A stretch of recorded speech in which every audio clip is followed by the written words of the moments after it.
농업혁명은 인류 최대의 사기다. 호모사피엔스인들은 점차 활동 반경을 넓혀가기 시작합니다. 앞서 말했듯 호모사피엔스는 인지혁명으로 허구, 즉 스터리를 만들어내어 근친족의 작은 무리를 여러 무리로 힘을 모아 네안데르탈인과 에렉투스 등 동시대에 생존했던 원시 인류를 몰아내고 사피엔스 종만이 지구에 남게 됩니다. 그러던 기원전 1만 년 전 인류 역사상 최대의 혁명이 일어나게 됩니다. 중동의 비옥한 초승달 지대에서 처음 발생한 농업혁명입니다. 수렵 채집 생활을 하던 인간은 농작물을 재배하게 되었고 한 곳에 정착하는 삶을 택하게 되는데 이를 정주형 농업이라고 부릅니다. 정착된 주거 형태를 갖춘 농업이라는 의미이죠.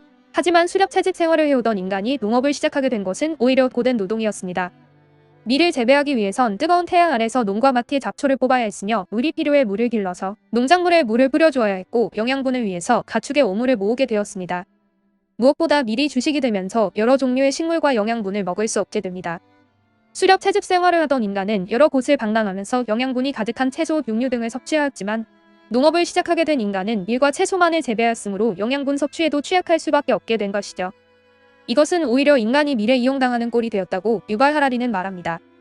그들은 드넓은 초원을 다니며 특별한 노동을 하지 않고 살았지만 농업혁명 이후 농작물을 재배하기 시작한 인간들은 더욱더 고된 삶을 살아가게 됩니다.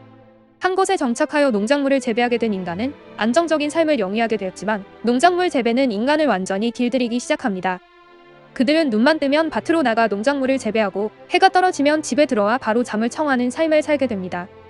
어른 아이 할 것 없이 모두가 나와서 농업이라는 무거운 짐을 짊어지게 된 것이지요. 만약 수렵 채집 생활을 계속하였더라면 훨씬 더 자유롭고 편안하게 살았을 텐데 왜 인간들은 다시 돌이키지 않는 걸까요?